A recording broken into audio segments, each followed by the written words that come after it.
All right, so today what we're going to do is lay out the ultimate roadmap for anyone who really wants to get a handle on statistics for data science. We're going to take all those essential, sometimes intimidating topics and turn them into a real actionable journey. It's going to guide you from square one all the way to a final real-world project. So let's just start with the biggest question, the one that every single data analyst or data scientist faces. You've got the numbers, you've got the spreadsheets, you have mountains of data, but now what? I mean, what do you actually do with it all? How do you go from all that noise to some real, actual insight? And that is exactly where statistics comes in. Seriously, try to think of it less like a dry math class and more like your own personal navigation tool. It's the compass that helps you find your way, giving you the structure and, the language to finally understand what your data is trying to tell you. Okay, so here's our game plan for today. First, we're going to get our bearings with the two main paths in statistics. Then, we'll get our hands dirty and learn how to paint a picture with data. After that, we'll look into our crystal ball and forecast the future using probability. And finally, we'll learn how to draw these huge, powerful conclusions from just a few small clues. All right, let's dive right into our first section. Before you can navigate the world of data, you really need a compass. And for us, that means understanding the two fundamental paths you can take with any data set you ever come across. The whole entire field of statistics can pretty much be broken down into two very simple questions.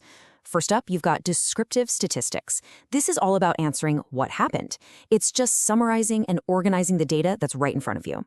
And then you've got inferential statistics, which asks the much more exciting question, what might happen? This is where the magic happens, where we use just a small piece of data to make predictions about a much, much larger group. But, before you can start walking down either of those paths, you have to understand the terrain. This means you've got to grasp a few core ideas. First, the different types of data you'll be working with. Second, the absolutely crucial difference between a population, that's the entire group you care about, and a sample, which is just one small piece of it. And finally, the right sampling techniques to make sure that that small piece actually represents the whole thing. Okay, so let's zoom in on that first path, descriptive statistics. Think of this as our toolkit for painting a really clear, honest picture of the data we have right in front of us. The very first thing you do when you meet a new data set is find its center. You have to ask, what does a typical value even look like here? The tools we use for this are called measures of central tendency, and they are, without a doubt, the most important first step you can take to summarize your information. So in your toolkit for finding that center, you basically got three main tools: the mean, median, and mode, and each one tells you something a little different. For instance, think about house prices.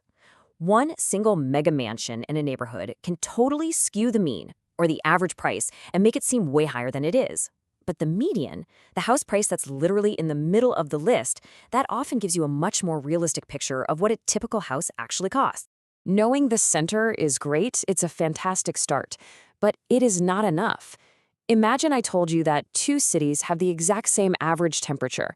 Well, that doesn't tell you if one has perfectly mild weather all year round and the other has, scorching hot summers and then freezing winters. You need more context. And that extra context, that's called dispersion. This is all about understanding the spread of your data.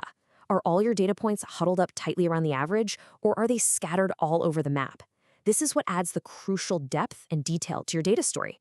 And to actually measure that spread, you've got another specific toolkit. This includes things like calculating the range, understanding variance and standard deviation, and using percentiles. Just think of these as the rulers and measuring tapes you use to map out the complete landscape of your data. Of course, sometimes the best way to understand data is to, just look at it. Our brains are wired for visuals, right? So tools like box plots, histograms, and scatter plots can instantly transform boring lists of numbers into these intuitive stories, letting you spot patterns and weird outliers in a flash. All right, so we've gotten pretty good at describing data that already exists, data from the past. But how do we make that leap from describing what was to forecasting what will be? Well, the bridge between those two worlds is probability. Probability basically gives us the rulebook for dealing with uncertainty. If you want to make logical predictions, you have to understand these core concepts, like the huge difference between independent and dependent events, or how to figure out conditional probability. These really are the rules of the game when you're trying to forecast the future. Now, to model all this uncertainty with math, we use something called a random variable. It sounds complicated, but it's really just a way of taking some random thing, like rolling a die, and assigning a number to its outcome. It is a fundamental building block for pretty much all statistical modeling.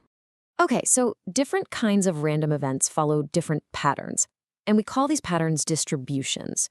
Now, please don't feel like you have to memorize all of these right now. The key takeaway here is just to know that whether you're looking at a simple yes or no outcome or a whole range of measurements, there's a specific distribution out there that can model it. Let's move on to our final and honestly, maybe the most powerful section of our roadmap. This is where we learn how to become data detectives, where we can take one small clue, one tiny sample, and use it to make a bold conclusion about an entire population. And that brings us to the mighty hypothesis test. This is the formal, structured way to make big decisions with data. So, did that new marketing campaign actually increase sales? Is this new drug really more effective? Hypothesis testing gives you a framework to answer those kinds of questions with real statistical confidence. At the heart of every single one of these tests is a kind of showdown between two competing ideas. On one side, you have the null hypothesis. This is the boring default assumption that nothing interesting happened, no change, no effect. And on the other side, you have the alternate hypothesis. That's the exciting claim you're actually trying to prove, that a significant change or effect did happen. So, how do you decide which one wins the showdown? Well, you look at the evidence. And a key piece of that evidence is something called the p-value. Now, to put it simply, a small p-value means that the results you saw are super unlikely to have just happened by random chance. It gives you the confidence you need to reject that boring, nothing happened hypothesis and claim a discovery. And all of this, everything we've talked about, it all builds towards one thing: application. The ultimate goal isn't just to learn these concepts in theory, it's to weave them all together to solve a real-world problem, maybe in a coding project, using a language like Python. And as you get more advanced, you'll start to fill your toolkit with a whole arsenal of specific statistical tests, whether you're comparing the averages of two groups with a t-test, or maybe checking for a relationship between categories with a chi-square test. Each one of these is a specialized tool that's designed to answer a very different kind of question. So there you have it. That's your complete roadmap. With a structure like this, you're not just equipped to punch numbers into a calculator. You're ready to actually interpret what it all means. Because at the end of the day, every single dataset out there is telling a story.